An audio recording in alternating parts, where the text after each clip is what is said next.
Et bonjour, deuxième partie de ces tutoriels pour la V2 de Aerolink.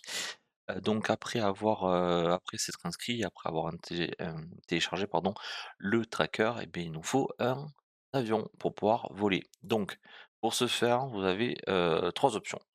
Soit vous avez assez d'argent pour l'avion que vous voulez, du coup vous pouvez l'acheter directement au concessionnaire, juste ici. Soit vous n'avez pas assez d'argent et vous souhaitez le louer, donc vous allez dans Rent Plane.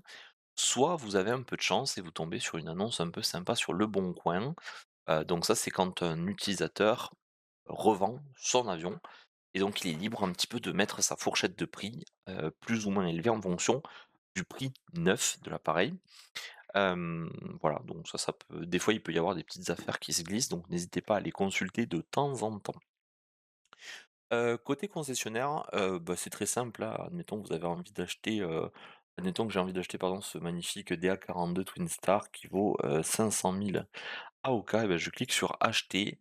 Je lui donne le nom, enfin l'IMAT de mon choix et je fais confirmer l'achat et c'est réglé. Je pourrai retrouver mon appareil ensuite dans mon hangar. D'ailleurs, je vais me le prendre parce que le DA42, je vais être amené à le, voler, je vais lui donner F, cook, voilà, parce que pour coucou.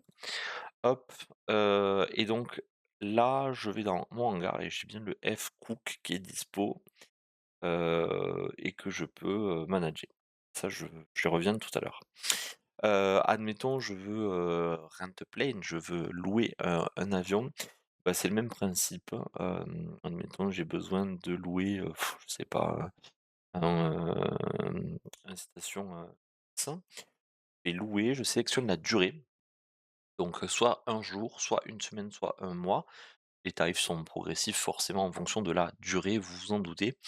Et un élément important, si l'appareil est rendu en dessous de 100 de son état, les frais de remise en état vous seront automatiquement débités, une facture sera générée dans vos documents. On attend que, beh, les aéronefs loués, soient rendus en bon état, donc si jamais vous l'abîmez, ben, vous passez dans votre hangar et vous le, réparez, avec la maintenance. Voilà, moi c'est 100 donc je n'ai pas besoin de le faire. Tant que je suis dans le hangar, donc comme vous pouvez le voir, il y a 2 onglets, un onglet mes avions et un onglet location. Je possède 2 avions, j'ai un TBM 850 et donc le DA42 que je viens d'acheter avec vous. Je ne possède aucun avion à la location, donc je n'en ai pas. Donc jusque là tout est normal, je peux rename celui-là, donc par exemple, je vais l'appeler F tonde pour, la tondeuse. Voilà, il est, modifié. Je peux lui faire une maintenance, mais je n'ai pas besoin puisqu'il est à 100 de son état et on peut avoir l'historique des maintenances, que l'on aura effectuées, en sachant que d'autres features arrivent dans cet onglet, mais pas de suite donc voilà, vous avez un petit peu de temps concernant ce point et vous pouvez revendre votre aéronef. Vous avez le choix de le revendre soit au concessionnaire, au prix de l'achat neuf, soit sur le bon coin et là vous voyez la fourchette qui est stipulée, donc le TBM8 s'achète à 1 300 000. Vous pouvez le mettre à partir de 1 170 000 ou 1 430 000. Voilà, donc ça c'est après à vous de faire votre micmac en fonction, de vos choix.